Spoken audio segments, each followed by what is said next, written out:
ขณะนี้ท่านกำลังฟังสถานีวิทยุกระจายเสียง FM 104.5 เมกะเฮิรตซ์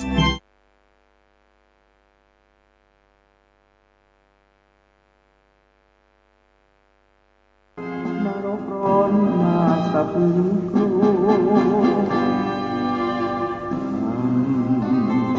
อำนาจกรรมกุศลกรรมหรืออกุศลกรรมไม่ควรกระทำกรรมที่ผิดติดตัวทำบาปโหดร้าย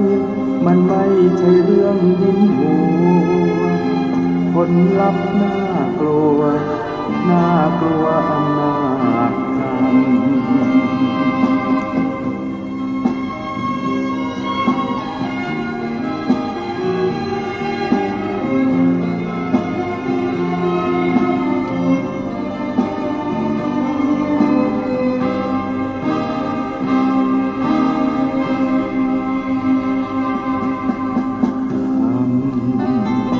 อำนา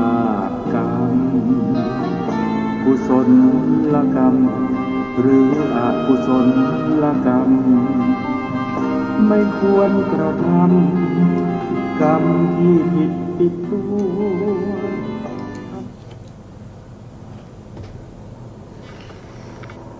พุทธังสรณังคัจฉามิธัมมังสรณังคัจฉามิสังฆังสรณังคัจฉามิกราบนมัสการพระมหาเถระพระสังฆาธิการพระเถรานุเถระสวัสดีท่านผู้ฟังและผู้ชมทุกท่านกลับมาพบกับรายการพระไตรปิฎกลอยฟ้าครั้งนี้เป็นครั้งที่40ในเรื่องของเวทนานุปัสสนาสติปัฏฐานซึ่งเป็นการประพฤติปฏิบัติในทางพระพุทธศาสนาที่องค์ศาสดาของ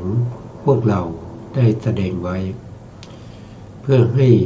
เราปฏิบัติให้เข้าถึงความบริสุทธิ์ข้ามพ้นจากกิเลสทั้งหลายพ้นจากวัฏฏะสงสารซึ่งการปฏิบัตินี้เป็นการปฏิบัติเบื้องต้นนะเรียกว่าเป็นสติปัฏฐานซึ่งเป็นการที่เรากำหนดนำสติไปตั้งอยู่ในฐานทั้ง4ไปตั้งอยู่ในฐานกายก็เรียกว่าเป็นกายานุปัสสนาสติปัฏฐานมีวิธีการปฏิบัติอยู่ถึง14ประเภทด้วยกันอันที่2ก็เอาสติไปตั้งไว้ที่เวทนากำหนดรอบรู้เวทนาทั้ง9สุขเวทนาทุกขเวทนาหรือทุกขมสุขเวทนาเวทนาที่อาศัยมิตรเกิดขึ้นเป็นสุขเวทนาบ้างเป็นทุกขเวทนาบ้างเป็นอุเบกขาเวทนาบ้างเวทนาที่เกิดขึ้นโดยไม่อาศัยอามิตรเป็นสุขบ้างเป็นทุกข์บ้างเฉยๆบ้างก็รวมเป็นเวทนามีอยู่9อย่างแต่จัดเป็นข้อประพฤติปฏิบัติเรียกว่าเป็นประภาสนั้นมีอยู่เพียง1ประภาสเท่านั้นถ้าเอาสติไปตั้งไว้ที่จิตก็เรียกว่าเป็นจิตตานุปัสสนาสติปัฏฐานมีการกำหนดรอบรู้ในเรื่องของจิตอยู่ถึง16อย่างมีจิตที่มีราคะจิตที่ไม่มีราคะจิตที่มีโทสะจิตที่ไม่มีโทสะจิตที่มีโมหะจิตที่ไม่มีโมหะจิตหดหู่จิตฟุ้งซ่านเป็นต้น นี่ก็คือการกำหนดรอบรู้ในเรื่องของจิตเมื่อจิตเกิดขึ้นพร้อมด้วย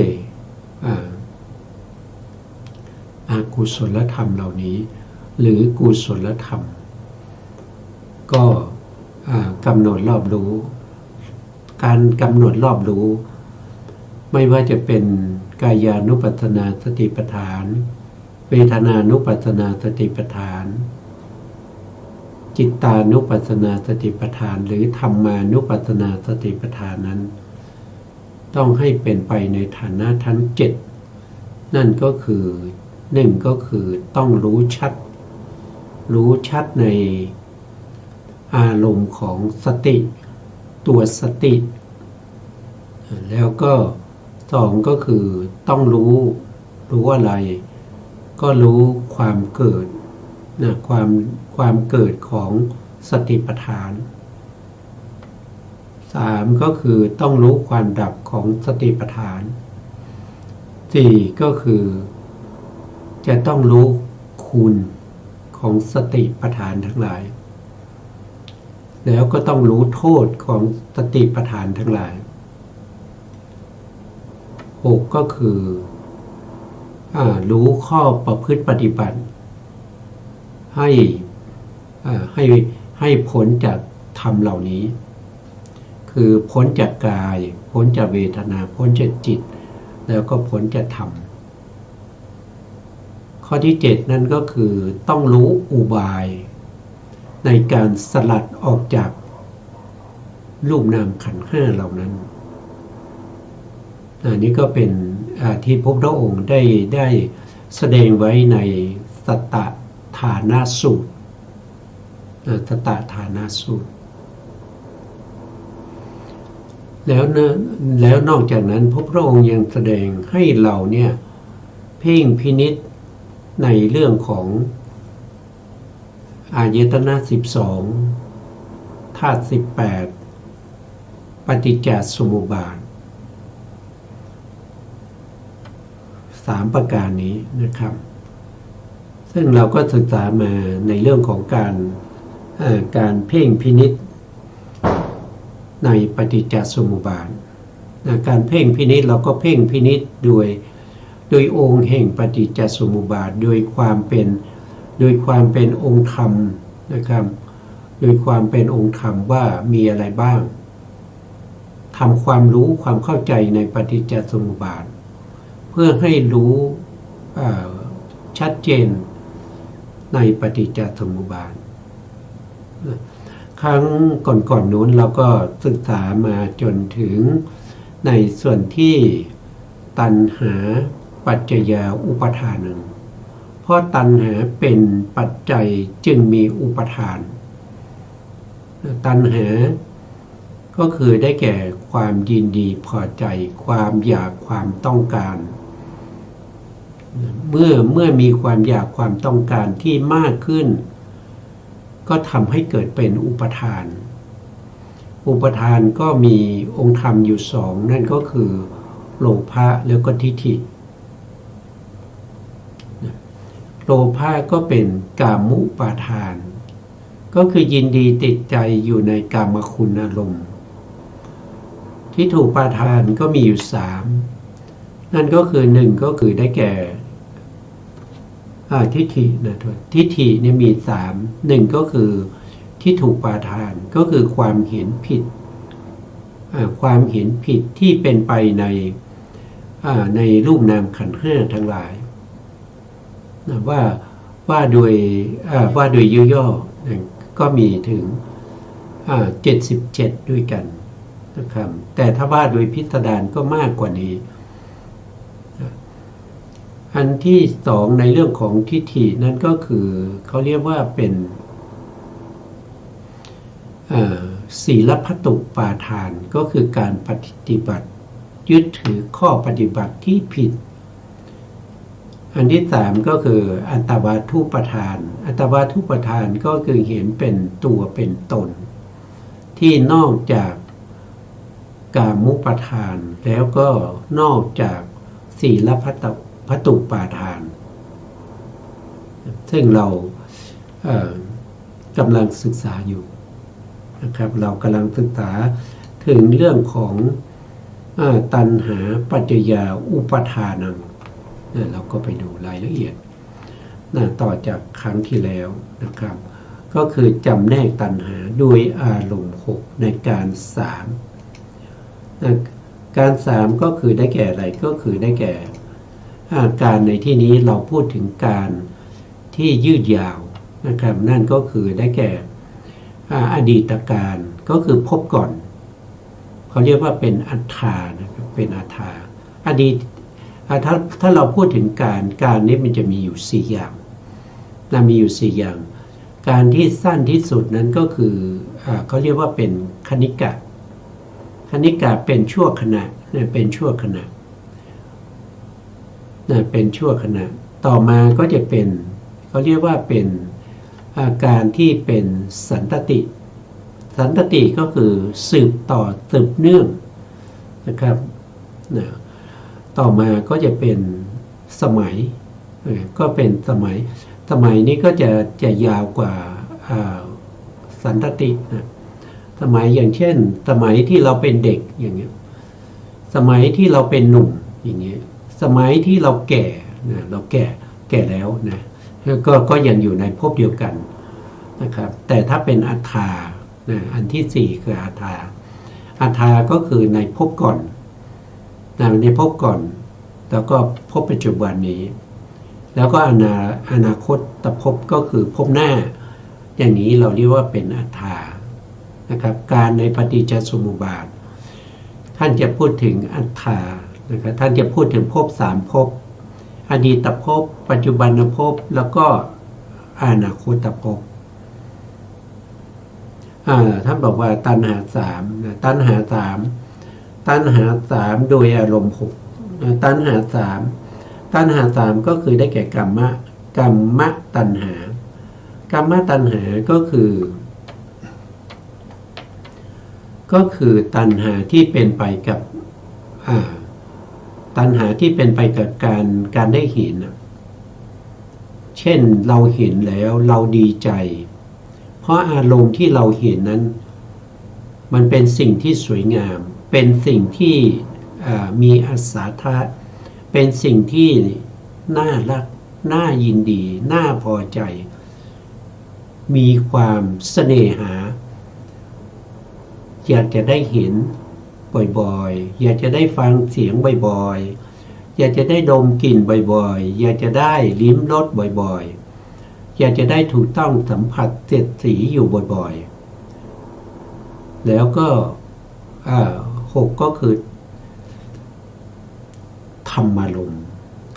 มณ์ที่ดีนึกคิดถึงนึกคิดถึงสิ่งที่เรายินดีพอใจทางตาทางหูทางจมูกทางลิ้นทางกายแล้วก็ไปนึกคิดในทางใจก็เป็นธรรมารมณ์อารมณ์6เหล่านี้นะครับเป็นไปในการ3ก็ได้18ท่านจึงกล่าวว่ากามตัณหา18กามตัณหา18อันนี้คือตัวตัณหาตัวตัณหาคือตัวที่เข้าไปยินดียึดถืออารมณ์ทั้ง6โดยทั่วไปนะต่อมาอันที่2เนี่ยท่านจะพูดถึงเรื่องของภาวะตัณหาก็คือตัณหาที่เป็นไปในกามตัณหาแล้วก็บวกเข้าไปด้วยความเห็นว่าสิ่งเหล่านั้นมันเที่ยงเป็นสัสตทิฏฐิที่เป็นอย่างเช่นบางท่านอาจจะมีความเห็นว่าภพเที่ยงนะครับภพเที่ยงนะครับบางคนก็เห็นว่าภพมันเที่ยงบางคนก็เห็นว่าภพมันไม่เที่ยงอะไรพวกนี้นะครับแต่ถ้าเป็นภาวะตัณหานี่เขาเห็นว่าภพนี้มันเที่ยงนะครับอย่างเช่นบางคนก็มีความเห็นว่าผู้ที่เกิดมาเป็นมนุษย์เนี่ยนะครับ เวลาตายไปแล้วก็เกิดเป็นมนุษย์อีกนะไม่ไปเกิดเป็นเดรัจฉานเปรตอสุรกายหรือเทวดาเพราะว่าตัวเองเป็นมนุษย์ก็ต้องเกิดเป็นมนุษย์นะตายจากความเป็นมนุษย์ก็ต้องเกิดเป็นมนุษย์อันนี้ก็เป็นลักษณะของความเที่ยงเห็นว่ามนุษย์มันเที่ยงมันเป็นมนุษย์อยู่ทุกภพทุกชาติอย่างเงี้ยนั่นก็เป็นภาวะตัณหานี่ยกตัวอย่างนะแต่ยังมีอีกเยอะนะครับแต่ว่าเราเอาพอเข้าใจก็พอนะครับเพราะฉะนั้นถ้าว่าไปมากก็จะไม่จบนะมันไม่รู้จบนะต่อไปอันที่สองก็คือวิภาวะตัณหาวิภาวะตัณหาก็คือตัวตัณหาเป็นกรรมตัณหานั่นแหละแต่มันประกอบด้วยภพแล้วก็ภพนั้นมีความเห็นว่าภพนั้นมันไม่เที่ยงเป็นอุเฉททิฏฐินะภาวะบวกกับอุเฉททิฏฐิเป็นวิภาวะตัณหาคือว่ามีความเห็นว่าที่เราเกิดมาเนี่ยเกิดมาลอยๆแล้วก็ไม่มีเหตุนะครับเดี๋ยวเราตายแล้วก็หมดนะไม่ต้องไปเกิดอีกเพราะเกิดครั้งเดียวตายครั้งเดียวประเภทนี้เรียกว่าเป็นวิภาวะตัณหาที่เป็น18นั้นก็คือที่เป็นไปทางตาทางหูทางจมูกทางลิ้นทางกายแล้วก็คูณกับการ3นะอารมณ์6คูณ3ก็ได้18นะไม่ว่าจะเป็นกามตัณหาก็มี18ภาวะตัณหาก็มี18วิภาวะตัณหาก็มี18เมื่อเราตัณหาเหล่านี้รวมกันก็จะได้อยู่ทั้งหมด54ได้อยู่54ทีนี้ท่านบอกว่าในตัวในสัตว์ทั้งหลายเนี่ยมันก็มีทั้งภายในและภายนอกภายในก็คือในตัวของเรามีความคิดเห็นอย่างนี้ภายนอกก็คือบุคคลอื่นนะบุคคลอื่นก็มีความคิดเห็นอย่างนี้เหมือนกัน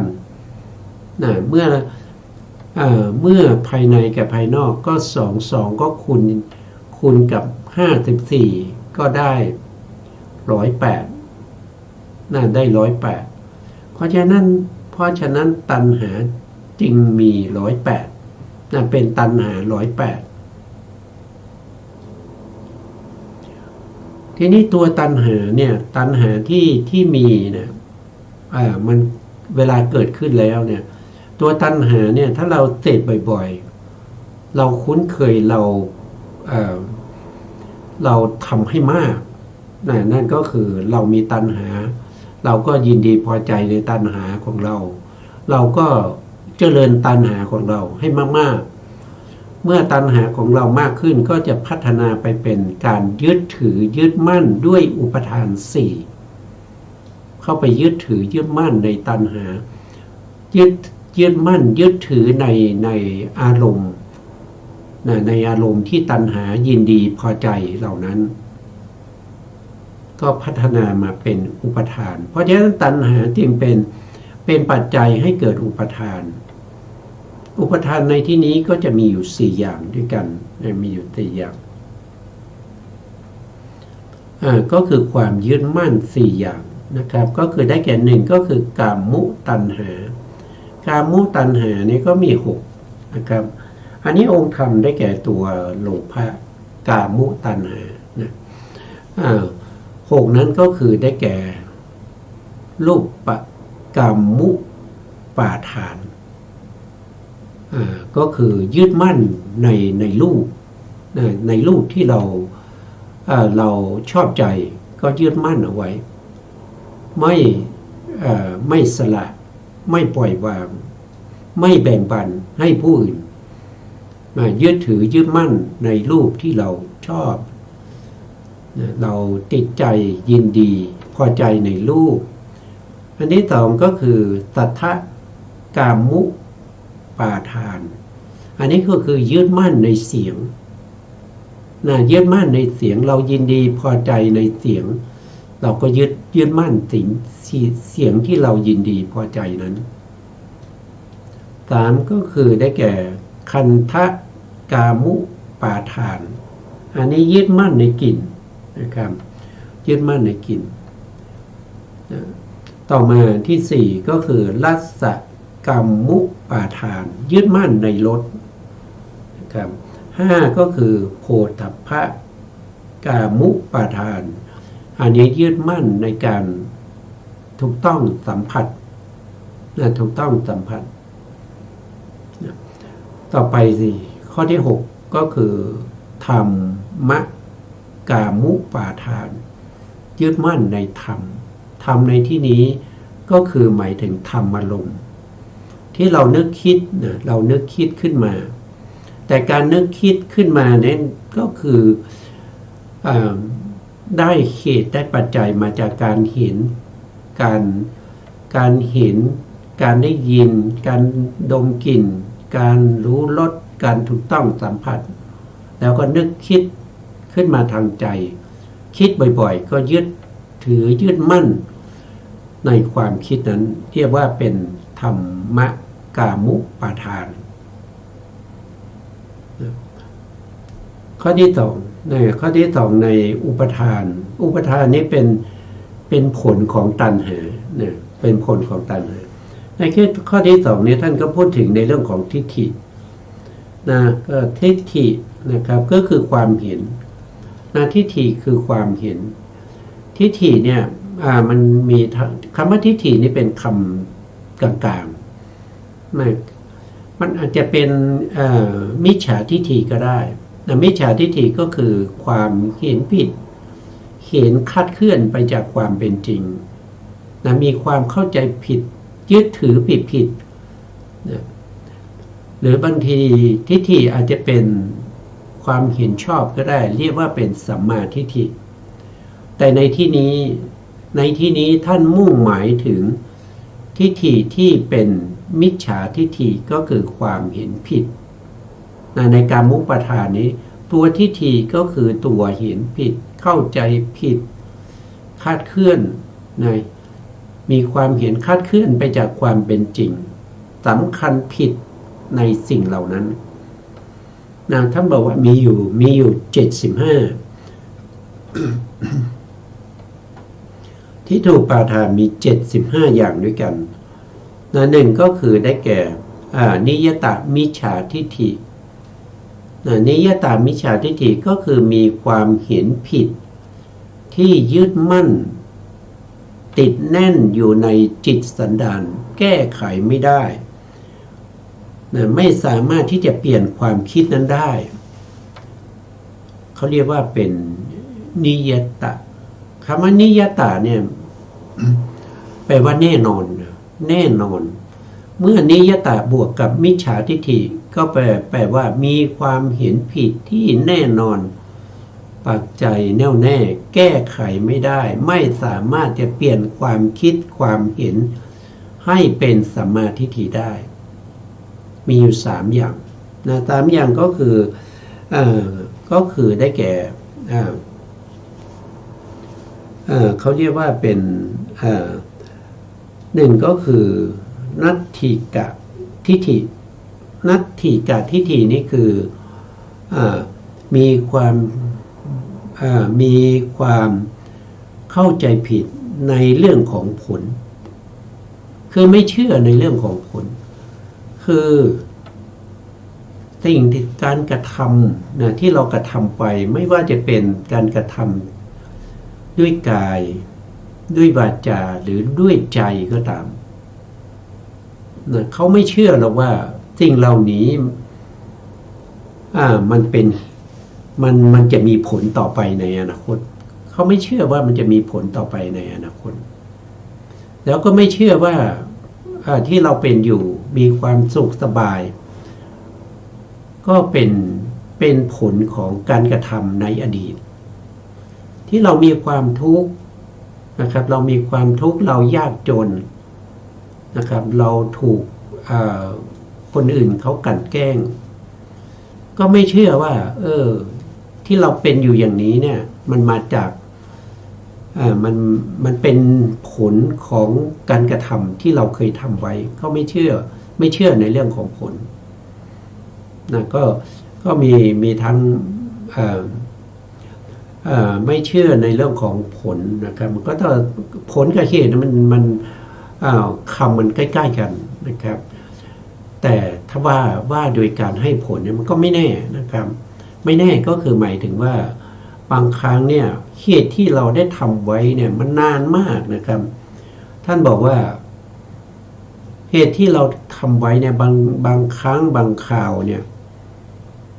อาจจะเป็นอาเนตชาติก็คือชาติไหนก็ไม่รู้มันนานมากเหลือเกินตามที่เราเคยเวียนว่ายตายเกิดมาเนี่ยนับภพนับชาติไม่ได้เนี่ยเราทำกรรมมาตลอดแต่กรรมในอดีตที่เราไม่เสาไปไม่ถึงคือนึกไปไม่ถึงมันไกลมากมันเป็นอนันตชาติเนี่ยมันก็มีโอกาสที่จะส่งผลให้เราในภพปัจจุบันได้เหมือนกันแล้วก็ในช่วงใกล้ๆก็คือได้แก่ภพที่แล้วเนี่ยภพที่แล้วเราเคยทำอะไรไว้นะภพนี้เขาก็ส่งผลมาได้นะที่ไกลมากอาเนตชาติก็ส่งผลได้ที่ภพที่ใกล้ๆก็ส่งผลได้แล้วก็ในปัจจุบันนี้ก็ส่งผลได้นะครับในปัจจุบันนี้ก็คือตอนกรรมที่เราทำไว้ตอนเราเป็นเด็กอย่างเงี้ยพอเราเป็นผู้ใหญ่นะครับหรือว่าเราเป็นคนแก่เนี่ยกรรมที่เราทำเมื่อตอนเป็นเด็กก็มีโอกาสส่งผลให้เราได้เหมือนกันนะก็คือหลังจากที่เราทำไปแล้วเนี่ยกรรมนั้นเมื่อมีโอกาสเขาจะให้ผลจะไกลมากหรือว่าจะไกลไม่มากหรือว่าจะใกล้ๆนี้เขามีโอกาสให้ผลเสมอนะแล้วเวลาให้ผลในกรรมเนี่ยเขาจะให้ผลมากกว่าตัวนะครับอย่างเช่นยกตัวอย่างในพระสูตรก็มีหลายพระสูตรนะครับที่เห็นชัดๆก็คือเมื่อเราฆ่าสัตว์เนี่ยนะครับในพระสูตรมีอยู่เรื่องหนึ่งที่เขาฆ่าแพะนะเขาฆ่าแพะตายนะครับแล้วก็เขาฆ่าแพะ1 ตัวเพื่อบูชายันนะครับแล้วหลังจากนั้นกรรมที่เขาฆ่าแพะนั้นก็ส่งผลให้เขาไม่ได้ไปเกิดในนรกได้ทุกข์ทรมานอยู่ในนรกจนกรรมที่มันหนักในนรกนั้นมันหมดลงก็ได้กลับมาเกิดเป็นมนุษย์โทษทีกลับมาเกิดเป็นเดรัจฉานนะก็มาเกิดเป็นแพะนะมาเกิดเป็นแพะแล้วก็ถูกเขาจับไปฆ่าถึง500 ชาติด้วยกันนะฆ่าแพะตัวเดียวนะเราต้องไปตกนรกกี่หมื่นปีก็ไม่รู้นานมากเป็นหมื่นปีกว่าจะพ้นจากนรกมาก็ไม่ได้เกิดมาได้มาเกิดเป็นแพะอีกแล้วมาเกิดเป็นแพะเนี่ยถูกเขาฆ่าถึง500 ชาติด้วยกันเนี่ยมันไม่การกระทำที่เราทำไว้เพียงครั้งเดียวเนี่ยก็เพียงพอที่จะทำให้เราเนี่ยได้รับผลของกรรมนั้นมากมายเหลือเกินท่านบอกนะบางที่ท่านก็บอกว่านะครับทำกรรมก็เหมือนกับเขาของโคนะครับผลของกรรมที่ให้มานั้นเหมือนกับขนของโคนะละมันก็มากมายนะมันก็มากมายในทางตรงข้ามทางที่ตรงข้ามเมื่อเราทำบุญเราให้ทานนะเรารักษาศีลหรือว่าเราฟังธรรมสนทนาธรรมนะเจริญสมถะภาวนาวิปัสสนาภาวนาเขาก็จะให้ผลเรามากมายเหมือนกันนะท่านยกตัวอย่างเช่น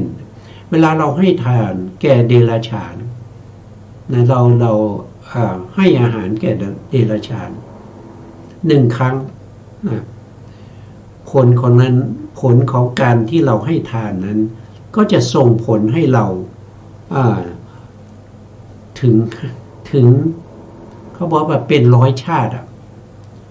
ให้ทานแก่เดรัจฉานครั้งเดียวได้ผลเป็น100 ชาตินะถ้าเราให้ทานแก่มนุษย์ที่ไม่มีศีลมนุษย์ที่ไม่มีศีลเพียงครั้งเดียวก็จะได้ผลเป็น1,000 ชาตินะได้ผลเป็น1,000 ชาติถ้าเราให้ทานแก่มนุษย์ที่มีศีลเราก็จะได้อานิสงส์ถึง100,000 ชาติถ้าเราให้ทานแก่ผู้มีศีลแล้วก็ผู้ที่กำลังปฏิบัติเพื่อความเป็นโสดาบันเราจะได้อานิสงส์นับไม่ถ้วนนับไม่ถ้วนก็จะเป็นลักษณะอย่างนี้ไม่ว่าจะเป็นอกุศลกรรมที่เราทำไปเราก็จะต้องได้รับความทุกข์ทรมานมากกว่าที่เราทำเป็นหลายร้อยหลายพันหลายหมื่นหลายแสนเท่าในกรณีที่เราทำบุญเราก็จะได้ผลของบุญมากมายนะครับเป็น100 เท่า1,000 เท่า10,000 เท่า100,000 เท่าหรือว่าได้เป็นหลายแสนจนนับไม่ถ้วนนี่ก็เป็นเรื่องของเหตุแล้วก็เรื่องของผลบางคนเขาไม่เชื่อนะครับไม่เชื่อในเรื่องของผลนะครับเขาเป็นนิยตมิจฉาทิฏฐิติดแน่นความไม่เชื่อนั้นติดแน่นไม่มีใครแก้ได้แม้แต่พระสัมมาสัมพุทธเจ้านะครับไปแก้ก็แก้ไม่ได้คนประเภทนี้เขาจึงเรียกว่าเป็นนิยตมิจฉาทิฏฐิในสมัยพุทธกาลนะครับก็มีหลายท่านยกตัวอย่างเช่นนะก็จะมีครูทั้ง6ในสมัยพุทธกาลเช่นบูรณกัสสปะอย่างนี้แก้ไขไม่ได้เขามีความเห็นผิดที่ติดแน่นนะครับอันนี้ก็แก้ไขไม่ได้นะครับแล้วก็มัคคลิโคสารอย่างเงี้ยนะสัญชัยเวลันทบุตรนะปักกุทักจายนะอย่างนี้เป็นต้นนะครับบุคคลเหล่านี้เป็นนิยตมิจฉาทิฏฐิเพราะพระองค์ก็ไม่ไปโปรดนะครับเพราะว่ามันเสียเวลานะครับถ้าไปโปรดไปสนทนาไปพูดคุยด้วยมันก็ช่วยเขาไม่ได้อะดีไม่ดีทำให้เขาเนี่ยได้ทำกรรมได้ทำบาปมากขึ้นเพราะฉะนั้นพระองค์ไม่เสด็จไปโปรดคนพวกนี้นิยตมิจฉาทิฏฐิมีอยู่3อย่าง1คือไม่เชื่อในเรื่องของผลก็คือได้แก่นัตถิกะทิฏฐิคือไม่เชื่อในเรื่องของผลอันที่2ก็คือเขาเรียกว่าเป็นอาเหตุกะทิฏฐิอันนี้คือไม่เชื่อในเรื่องของเหตุไม่เชื่อว่าเราทำอะไรก็ตามเนี่ยนะครับมันเป็นเหตุให้ไปได้รับผลในอนาคตเขาไม่เชื่ออันที่3ก็คืออากิริยทิฏฐิอากิริยทิฏฐิก็คือไม่เชื่อทั้งเหตุและผลอันนี้เรียกว่าเป็นนิยตมิจฉาทิฏฐินิยตแน่นอนแก้ไขไม่ได้นะมิจฉาทิฏฐิก็คือความเห็นผิดนะครับมีอยู่3ประการด้วยกันต่อมาในที่ถูกประทานก็ยังมีทิฏฐิ62อีกทิฏฐิ62เนี่ยก็ถ้าเราอยากจะศึกษาเพิ่มเติมก็ไปดูในทีฆนิกายนะครับในพรหมชาลสูตรซึ่งเป็นพระสูตรแรกในทีฆนิกายเลยทีฆนิกายเล่มที่11นะพระไตรปิฎกและอรรถกถาชุด91เล่มอยู่ในเล่มที่11นะอยู่ในเล่มที่11เรียกว่าทีฆนิกายศีลขันธวรรคชื่อสูตรว่าพรหมชาลสูตรก็จะกล่าวถึงเรื่องของทิฏฐิ62ทิฏฐิ62เนี่ยว่าโดยย่อๆก็คือได้แก่ทิฏฐิที่มีความเห็นผิดนะความเห็นผิดเกี่ยวเรื่องของขันธ์อายตนะธาตุที่เราเคยอาศัยมาในภพก่อนๆอันนี้จะมีอยู่ทั้งหมด18อย่างนะครับเราเรียกว่าเป็น เราเรียกว่าเป็นบุพันตกัปปิกะทิฏฐินะครับก็มีอยู่18อย่างด้วยกันนะส่วนรายละเอียดก็เราก็ไปศึกษาในทีฆนิกายก็แล้วกันนะครับอีกอันหนึ่งนะครับก็เรียกว่าเป็นอปัลลันตกัปปิกะทิฏฐิอปัลลันตะนะอปัลลันตะก็คือไม่เชื่อในอนาคตไม่เชื่อเรื่องของขันธ์อายตนะธาตุที่เราจะมีต่อไปในอนาคตอันนี้มีถึง44อย่างด้วยกันนะครับอันนี้ก็เป็นเรื่องของทิฏฐิ62นะครับต่อมาท่านพูดถึงอันตคาหิกะทิฏฐิมีอยู่10อย่างนะอันตคาหิกะทิฏฐิเนี่ยมีอยู่10อย่างนะครับ10อย่างก็คืออย่างเช่นยกตัวอย่างเช่นนะครับก็คือบางคนในโลกนี้มีความเห็นว่าโลกเที่ยงนะบางคนก็มีความเห็นว่าโลกไม่เที่ยงบางคนก็เห็นว่าโลกมีที่สุดบางคนก็เห็นว่าโลกไม่มีที่สุดอันนี้เป็นความเห็นผิดนะเขายึดอะไรนะเขาเห็นว่าเที่ยงนะครับเขายึดอะไรก็เขายึดเป็นตัวเป็นตนมันจึงเห็นว่ามันเที่ยงเห็นตัวนะครับเขาเห็นว่ายังไงก็เห็นว่าอย่างเช่นบางท่านบางคนเนี่ยนะครับก็จุติจากความเป็นพรหมนะครับมาเป็นมนุษย์นะครับคือตอนที่เขาได้บุพเพนิวาสานุสติญาณมาแต่ไม่ตลอดนะครับเขาได้บุพเพนิวาสานุสติญาณอาจจะสามารถที่จะระลึกชาติได้ 2-3 ชาตินะครับเพราะว่าบุคคลนอกพระพุทธศาสนาเนี่ยถ้าเป็นคนที่สามารถที่จะทำบุพเพนิวาสานุสติญาณคือระลึกชาติได้เนี่ยได้อย่างมากไม่เกิน40กับเพราะการเวียนว่ายตายเกิดของสัตว์ทั้งหลายเนี่ยมันมากกว่านั้นมันเป็นอเนตชาติเพราะนี่ระลึกได้นิดๆหน่อยๆเนี่ยก็เลยเข้าใจผิดเพราะมันไม่ระลึกได้ตลอดนะครับเหมือนพระสัมมาสัมพุทธเจ้านะครับท่านระลึกได้ไม่มีที่สิ้นสุดเมื่อบุคคลเหล่านี้ระลึกชาติได้ 2-3 ชาติในชาติก่อนนะเขาได้เกิดเขาได้มาเกิดในปฐมฌานภูมิเขาก็เห็นมหาพรหมเนี่ยมีอยู่แล้วแล้วเขาตายจากมหาพรหมมาเกิดเป็นมนุษย์เขาระลึกชาติได้เขาก็เห็นมหาพรหมอยู่เขาก็เลยเข้าใจว่ามหาพรหมมันเที่ยงอย่างเงี้ยแล้วก็ตัวเองเนี่ยมันไม่เที่ยงนะครับจากที่ไม่มีมาเกิดร่วมกับมหาพรหมแล้วจากมหาพรหมก็มาเกิดเป็นมนุษย์แต่มหาพรหมยังอยู่เลยมหาพรหมเที่ยงแต่เรามันไม่เที่ยงอย่างเนี้ยเข้าใจอย่างเงี้ยแล้วมันก็เป็นความเข้าใจที่ผิดนะครับเป็นความเข้าใจที่ผิดมันเข้าใจไม่ถูกนะครับเพราะว่าการระลึกชาติได้ไม่ตลอดนะครับอันนี้ก็เป็นเรื่องของการระลึกชาติได้เนี่ยเป็นเหตุเป็นปัจจัยให้เกิดความเห็นผิดนะเกิดความเห็นผิดต่อไป ต่อไปนะครับมีอยู่10อย่างนะครับอันตักคาหิกะทิฏฐินะเห็นว่าโลกเที่ยงโลกไม่เที่ยงนะครับบางอย่างที่โลกมีที่สุดโลกไม่มีที่สุดนะบางคนก็เห็นว่าชีวะกับสรีระเป็นอันเดียวกันนะครับบางคนก็เห็นว่าเป็นคนละอันนะครับบางคนก็เห็นว่าสัตว์ตายแล้วเกิดใหม่บางคนก็เห็นว่าสัตว์ตายแล้วก็ไม่เกิดอีกนะครับโอ้มีมากมายมีถึง10อย่างด้วยกันแล้วก็ไปศึกษาดูนะครับนะแล้วก็ยังมี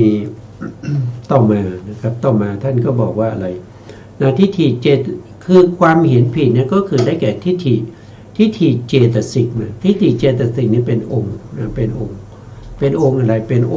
งค์ธรรมของความเห็นผิดนะที่นอกจากศีลพัตตปารมาศีลพัตตุปาทาน นอกจากศีลพัตตุปาทานก็คือที่ว่าเป็นที่เป็นที่ถูกปาทานเนี่ยต้องยกเว้นศีลพัตตุปาทานนะครับแล้วก็อัตตวาทุปาทานด้วยนะทำไหนที่จัดอยู่ในศีลพัตตุปาทานแล้วก็อัตตวาทุปาทานเนี่ยไม่ใช่ที่ถูกปาทานแล้วก็ที่ถูกปาทานก็ไม่ใช่ศีลพัตตุปาทานแล้วก็ไม่ใช่อัตตวาทุปาทานนะก็แยกข้อไปนะครับก็แยกข้อมาก็จะก็แยกมาเป็นข้อที่3ก็คือศีลพัตตุปาทานศีลพัตตุปาทานคือการยึดมั่นในการปฏิบัติที่ผิดวงเล็บขู่สุนัขนะครับก็คือบางในสมัยพุทธกาลเนี่ยมีบางคนเนี่ยเขาประพฤติปฏิบัติเยี่ยงขู่ทำตัวให้เหมือนกับขู่นะครับหาเขาขู่มาสวมนะครับแล้วก็ไปไหนก็คานไปเหมือนขู่นะครับพยายามที่จะฝึกในการร้องให้เหมือนขู่อันนี้ก็คือเข้าใจผิดเมื่อเข้าใจผิดแล้วไม่อยู่ที่ความเข้าใจผิดเนี่ยนำเอาข้อปฏิบัติที่เข้าใจผิดนั้นไปปฏิบัติด้วยนำไปประพฤติปฏิบัติเป็นข้อวัดยึดถือแล้วก็ปฏิบัติตามความเห็นผิดนั้นเรียกว่าเป็นศีลพัตตุปาทานบางคนก็ปฏิบัติเยี่ยงสุนัขคนเหล่านี้เขามีความเห็นว่าการที่เขาจะต้องปฏิบัติอย่างนี้ก็เพราะว่าในอดีตเนี่ยเขาเคยทำอกุศลกรรมมานะครับเพราะฉะนั้นปัจจุบันนี้เขาจะมีความทุกข์นะครับเขาคิดอย่างนั้นแล้วเขาก็บอกว่าไหนเราก็มีความทุกข์เราก็พยายามปฏิบัติชดใช้กรรมเก่านะครับก็คือปฏิบัติเยี่ยงโคเยี่ยงสุนัขให้ทุกข์ทรมานเพื่อจะชดใช้กรรมเก่าที่เราทำไว้แล้วก็เขาบอกว่าเขาจะไม่ทำกรรมใหม่แต่เขาไม่รู้หรอกว่าในอดีตชาติเนี่ยเขาทำกรรมมาเท่าไหร่แล้วเมื่อไหร่เขาจะชดใช้หมดนะปัจจุบันนี้เขาชดใช้ไปได้เท่าไหร่แล้วยังเหลือเท่าไหร่ก็ไม่รู้นะไม่สามารถตอบได้นะเขาเป็นความเห็นผิดที่คิดเอาเองนะคิดเอาเองไม่ใช่ตั้งอยู่บนความถูกต้องนะครับเพราะฉะนั้นการปฏิบัติอย่างนี้เราเรียกว่าเป็นศีลพัตตุปาทานนะอย่างเช่นปัจจุบันนี้ยังมีนะครับในประเทศอินเดียยังเห็นพวกที่ปฏิบัติด้วยการไม่สวมใส่เสื้อผ้าก็ยังมีอยู่นะครับซึ่งเป็นการปฏิบัติที่มีมาก่อนพุทธกาลนะครับมีมาก่อนพระสัมมาสัมพุทธเจ้าจะอุบัติแล้วก็ยังทนอยู่มาจนถึงทุกวันนี้ก็ยังมีคนที่ยึดถือข้อปฏิบัตินี้นะครับเป็นประเภทที่เป็นชีเปยนะครับไม่สวมใส่เสื้อผ้านั่นก็เป็นการปฏิบัติที่ผิดแล้วก็มีคนที่เป็นนับถือมากมายนะมันพิสดารนะมันพิสดารเลยเกินนะไปงมงายไปนับถือเห็นคนเหล่านี้ว่าคนเหล่านี้ปล่อยวางได้นะครับปล่อยวางได้ไม่ยึดถืออะไรนะครับแม้แต่เสื้อผ้าก็ยังไม่สวมใส่เลย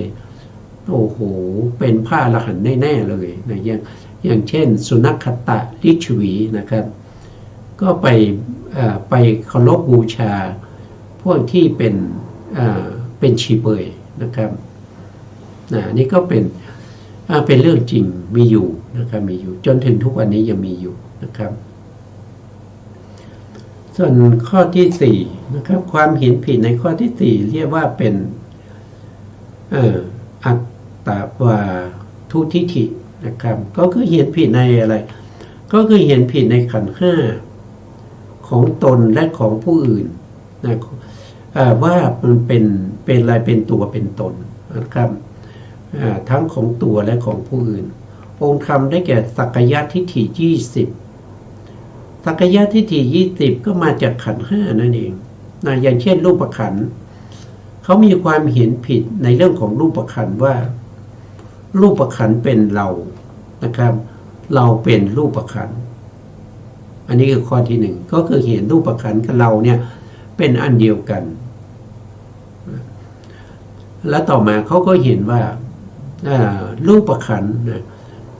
คืออีกคนหนึ่งนะครับอีกคนหนึ่งจะมีความเห็นว่ารูปขันธ์อยู่ในเรานะรูปขันธ์ก็คืออัตตาเนี่ยอัตตามันอยู่ในเราอ่ะบางคนก็เราอยู่ในอัตตาอันนี้ก็เห็นว่ามันเป็นคนละอันบางคนก็เห็นว่าเราอยู่เดี๋ยวนะครับโทษทีเขามีความเห็นอย่างนี้มันเป็นความเห็นที่เข้าใจผิดมันไม่ถูกต้องนะครับมันไม่ถูกต้องท่านบอกว่านะครับเดี๋ยวดูหลักฐานนิดหนึ่งนะครับว่าข้อที่หนึ่งก็คือเห็นว่ารูปกับเราเป็นอันเดียวกันก็คือเราเป็นรูปเป็นเราอย่างเงี้ยอันที่สองก็คือมีความเห็นว่าเรามีรูปนะครับเรามีรูปก็คือเห็นว่ารูปกับเรานี่เป็นคนละอันกันอันที่สามก็คือมีความเห็นว่าเราอยู่ในรูปนะเราอยู่ในรูปอันนี้ก็คนละอันเหมือนกันอันที่สี่ก็คือมีความเห็นว่ารูปอยู่ในเรานะครับก็จะมีความเห็นอยู่สี่อย่างหนึ่งก็เห็นว่าเรากับรูปเป็นอันเดียวกันเราเป็นรูปเป็นเรานะอันที่สองก็คือเรามีรูปนะเรามีรูปและอันที่สามก็คือเราอยู่ในรูปอันที่สี่ก็คือรูปอยู่ในเราอันนี้เฉพาะรูปขันธ์นะรูปขันธ์ก็จะได้สี่ใช่ไหมครับก็ได้สี่ความเห็นผิดสี่อย่างในรูปขันธ์ต่อมาในเวทนาก็มีความเห็นผิดอยู่สี่อย่างเหมือนกันก็มีความเห็นเหมือนกันนี้แหละนะครับก็คือเห็นว่าเวทนาเป็นเราเป็นเวทนาอันนี้ก็คือเห็นเวทนากับเราเป็นอันเดียวกันอันที่สองก็คือเห็นว่าเรามีเวทนานะเรามีเวทนาอันนี้เป็นคนละอันละอันที่สามก็คือเราอยู่ในเวทนาอันที่สี่ก็คือเวทนาอยู่ในเราสัญญาก็เช่นเดียวกันสัญญาคืออะไรสัญญาคือจำได้นะการจำได้การจำได้นะครับเขาก็มีความเห็นว่าสัญญาเป็นเราเป็นสัญญาเรามีสัญญาเราอยู่ในสัญญาอยู่ในเราสังขารก็เช่นเดียวกันเราเป็นสังขารเป็นเรามีสังขารเราอยู่ในสังขารอยู่ในเราสุดท้ายก็คือวิญญาณขันธ์วิญญาณขันธ์ก็มีความเห็นว่าวิญญาณของเราโทษทีวิญญาณเป็นเราเป็นวิญญาณเรามีวิญญาณเราอยู่ในวิญญาณอยู่ในเราเนี่ยเขามีความเห็นผิดนะครับเห็นว่าเป็นอัตตาตัวตนนี่ก็เนื่องจากขันธ์ห้าเนื่องจากขันธ์ห้าแล้วก็ขันธ์ห้านั้นมาเป็นตัวเป็นตัวนะครับเป็นตัวบางคนก็เห็นว่าขันธ์ห้ากับเราเป็นอันเดียวกันบางคนก็เห็นขันธ์ห้ากับเราเป็นคนละอันนะครับก็จะมี5 ขันธ์นะ5 ขันธ์ก็จะได้20เพราะว่าขันธ์หนึ่งมีอยู่4อย่างเห็นผิด4อย่างนะ4 5ก็20นะครับ20ท่านบอกว่า20ยังไม่พอบางคนที่นอกจากนั้นยังมีพิสดารไปอีกถึง256นะ256ก็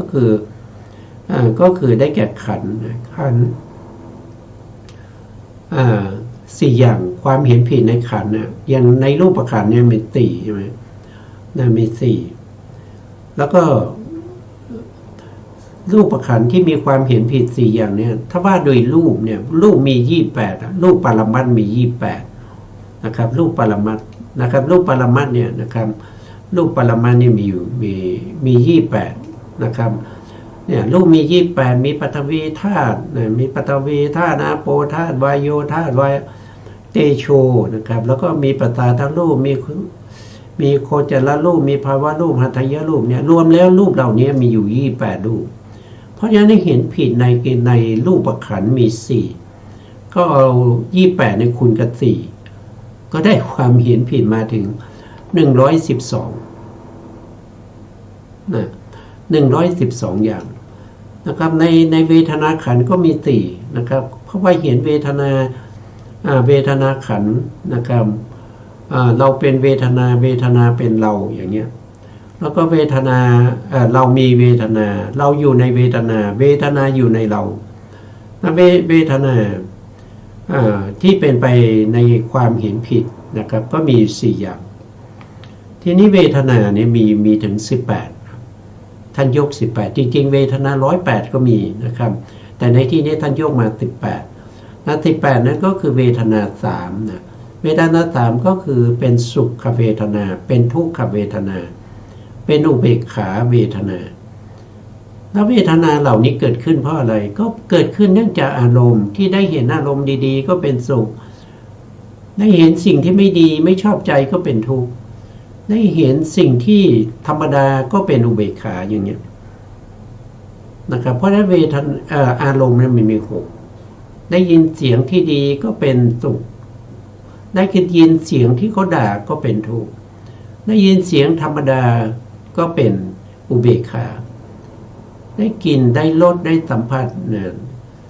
ได้นึกคิดในอารมณ์6เพราะฉะนั้นเพราะในเวทนาก็มี3คูณกับอารมณ์6ก็เป็น18นั่นก็เป็น1863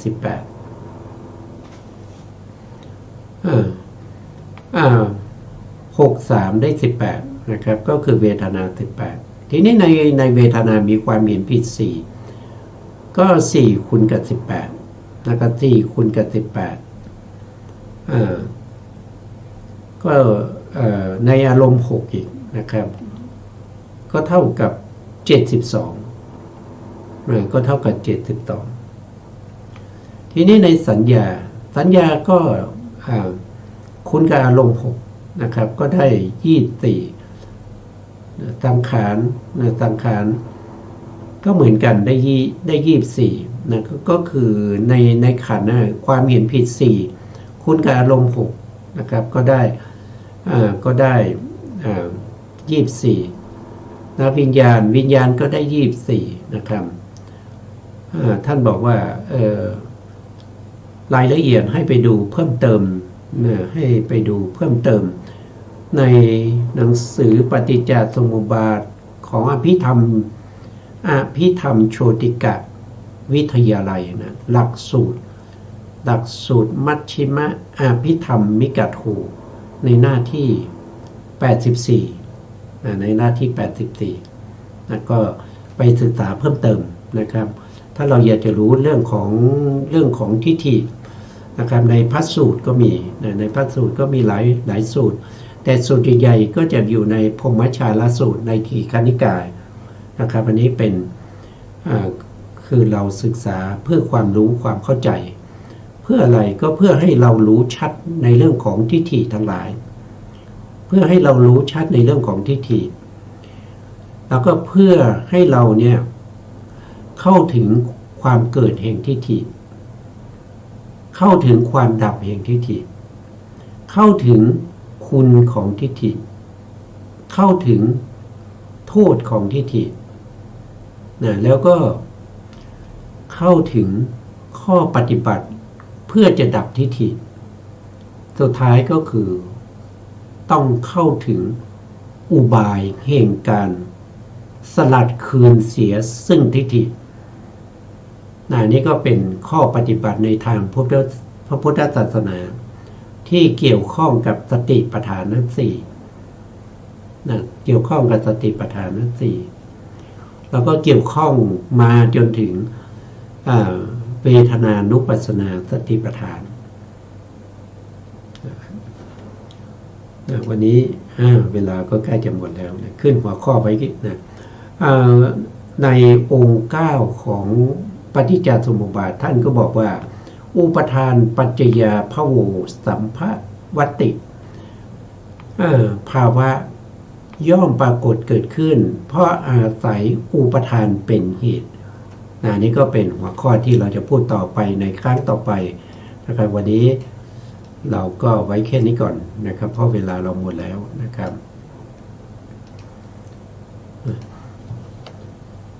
สุดท้ายนี้ก็ขอกราบขอบคุณพระครูสมุทรวิศวัตรวรกิจโชผู้อำนวยการ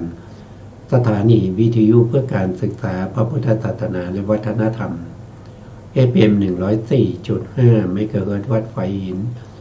จังหวัดเชียงใหม่และขอกราบขอบคุณพระครูปริยัติยานุศาสตร์ขอบคุณท่านผู้ฟังและผู้ชมทุกท่านที่ให้เกียรติติดตามในรายการพระไตรปิฎกลอยฟ้าพบกันใหม่ในครั้งต่อไปครับวันนี้ลาไปก่อนครับสวัสดีครับ